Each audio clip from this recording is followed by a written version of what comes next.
Hello, I'm Carolyn, back for a quick little year-end video. It is December 30th, 2014. This video, I wanted to talk about aspects in astrology. It's one of the pillars, basically, of understanding astrology and how it works. There's the zodiac signs, of course. There's the planets as well. There's the houses, okay? And there's the aspects that planets and angles in astrology will interact with each other at different geometric angles that create aspects. There are aspects in natal astrology. I am just obsessed with natal astrology. It fascinates me to no end. I love being able to pick someone's psyche apart. The natal astrology is basically like your karma, your whole spirit in a karmic snapshot, if that makes sense. Natal astrology is my passion. Transits. So what's the difference? What's a transit? What's an aspect? A transit is when a planet is in a certain sign at the moment. It's basically current planetary movements. The planets aren't just all around the zodiac when you were born in your natal chart. They're always up there. And that is what horoscopes are derived from. You can see there's just so many layers to astrology. It's unbelievable. But I want to talk a little bit about, really quickly, how we can deal with some of the more difficult aspects in astrology. There's a few major aspects, about 5 that I'm going to talk about. The trine and the sextile. Now, these are both pretty pleasant aspects to have in your chart because they're very harmonious. And I'm not really going to talk much about them. I'd rather talk about how we can deal with difficult aspects in transits. But quickly, a trine is a very harmonious, flowing aspect where two planetary energies, they work so well together that it's just part of who they are and they don't even appreciate that talent. That can be what happens with a trine. So a sextile is actually a little more interesting to me, at least. This is just my opinion. A sextile is more conscious. It's definitely a harmonious partnership between two planets, and not just necessarily two planets. I mean, there could be a conjunction of multiple planets that trine other planets. And a conjunction is another aspect, which I'll talk about right now. The conjunction is when two planets are in the same sign, in the same house. The closer they are to being in the exact same degree in the sign, the stronger the conjunction. What that does is it basically blends the energies together so much. It's like a blind spot between the energies because they're so fully meshed that there is no separation. So it's very, very, very intense aspect. It's one of the most powerful aspects. If you've got multiple planets conjunct in your natal chart, that's a very interesting thing to see. That adds a lot of dimension. Every single aspect is so important. And you have to look at every single position in the whole entire chart. And you have to integrate and synthesize. You can't just look at one thing. You can when you're reading about it and just trying to learn the basics of astrology. But when you're actually looking at someone's chart, that's a person, you need to look at the whole entire context of a certain aspect. The difficult aspects are oppositions and squares. These are all just lessons that we need to learn in life. If a transiting planet is making a harsh aspect, it's squaring or opposing one of your natal planets, it can be a very trying time in your life, but it's also a very exciting turning point. It's an opportunity for you to grow as a spirit, as a person, and basically become the real you. Harsh aspects are a blessing. You need to look for the lesson.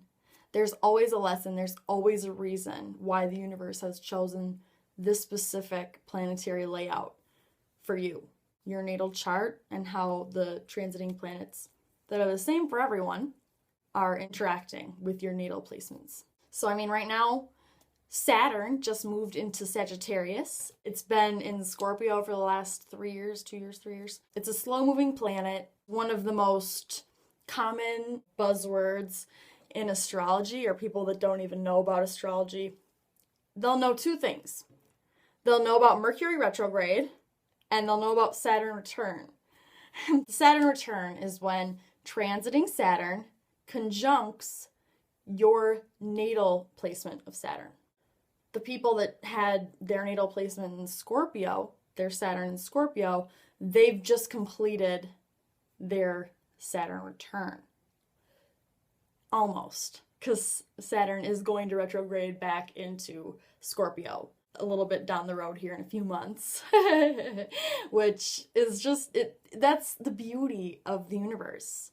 It's incredible to me. The dance and the lessons and the myths and just the archetypes that are involved, you can see the story playing out, and it's such a clear message, and it's so beautiful and poetic. Saturn is going to be moving back into Scorpio when it retrogrades, so you're not quite done yet, and neither am I, because I'm a 29-degree Scorpio rising, so it's coming right back for my ascendant, but that's all right. I love when I have a scary or intense aspect coming up or transit, because it's really an opportunity. I want to learn and grow. You do learn the most when you actually really fail, or you go through extremely stressful times in your life that make you contemplate. It makes you think about things and deal with things that you wouldn't even know that you were strong enough to deal with or overcome. The opposition energy versus the square energy. I personally love square energy. It gives you a motivation, where the trine is kind of lazy, in a good way, of course. There's such talented people. But people with strong squares in their chart are also extremely talented. And they usually are the go-getters. It's very active, dynamic aspect. Guys, there's just so many different aspects that you could have in your chart. And it just adds so many layers and details. It just gets really specific. So you must look at the whole picture, the aspects, the planets and the signs, the houses, the rising sign.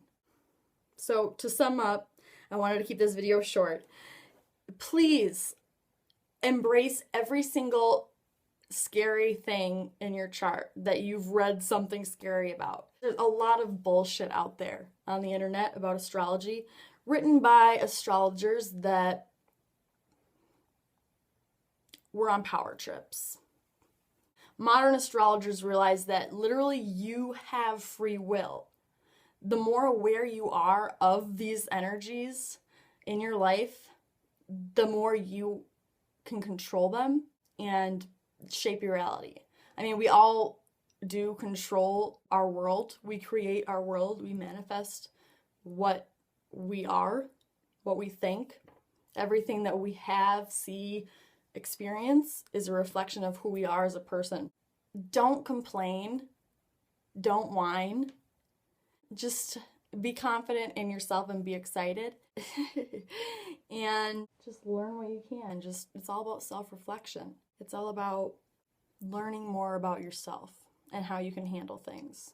And usually, if you've got a very, very difficult aspect, say you've got a transiting outer planet in a harsh square or a very intense conjunction with one of your natal placements, for example, Pluto. Let's just take Pluto.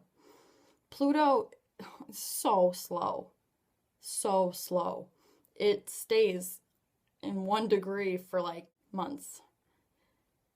Pluto has an oblong orbit, but it usually stays in a sign about 14 years or longer. Right now it's in Capricorn.